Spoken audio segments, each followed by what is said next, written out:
ಸ್ನೇಹಿತರೆ ನಮಸ್ಕಾರ. ಇವತ್ತು ಸಿಹಿ ಗುಂಬಳಕಾಯಿ ಪಲ್ಯವನ್ನು ಮಾಡೋದು ಹೇಗೆ ಅಂತ ನೋಡೋಣ ಬನ್ನಿ.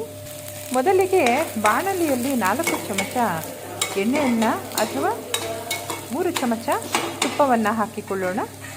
ಅದರಲ್ಲಿ 1/4 ಚಮಚ ಸಾಸಿವೆ, 1 ಚಮಚ ಕಡಲೆಬೇಳೆ, 4-5 ಹಸಿಮೆಣಸಿನಕಾಯಿ ಹಾಗೂ 1 ಅಥವಾ 1.5 ಈರುಳ್ಳಿಯನ್ನು ಹೆಚ್ಚಿಕೊಂಡು ಸೇರಿಸಿಕೊಳ್ಳೋಣ. ಒಗ್ಗರಣೆಯನ್ನು ಮಧ್ಯಮ ಉರಿಯಲ್ಲಿ ನಿಧಾನವಾಗಿ ಬಾಡಿಸಿಕೊಳ್ಳೋಣ. ನಂತರ 1/4 ಚಮಚ ಅರಿಶಿನ ಪುಡಿ,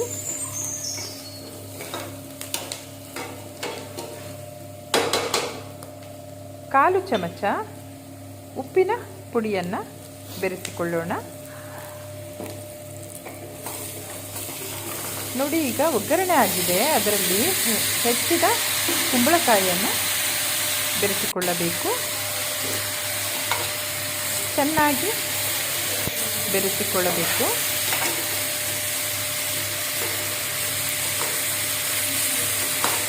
ಒಗ್ಗರಣೆ ಸಂಪೂರ್ಣವಾಗಿ ಕುಂಬಳಕಾಯಿಯಲ್ಲಿ ಸೇರಿದೆ.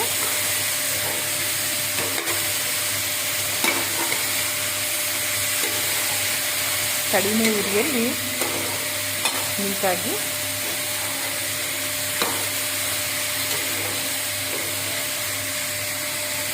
ಸೇರಿಸಿಕೊಳ್ಳೋಣ.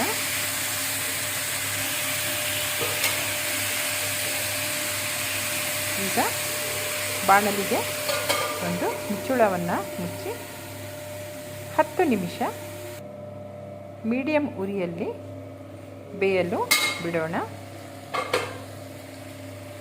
ಕುಂಬಳಕಾಯಿ ಬೇಗನೆ ಬೇಯುತ್ತೆ.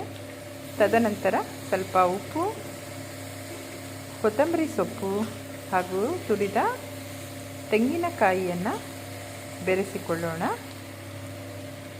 ಕುಂಬಳಕಾಯಿ ಕೆಲವೊಮ್ಮೆ ಸಪ್ಪೆ ಇರುತ್ತೆ, ಹೀಗಾಗಿ 1/2 ಚಮಚ ಬೆಲ್ಲದ ಪುಡಿ ಅಥವಾ 1/2 ಚಮಚ ಸಕ್ಕರೆಯನ್ನು ಕೂಡ ಸೇರಿಸಿಕೊಳ್ಳಬಹುದು. ಇದು ಚಪಾತಿ ಹಾಗೂ ಪರೋಟದ ಜೊತೆ ಬಹಳ ರುಚಿ ಇರುತ್ತದೆ.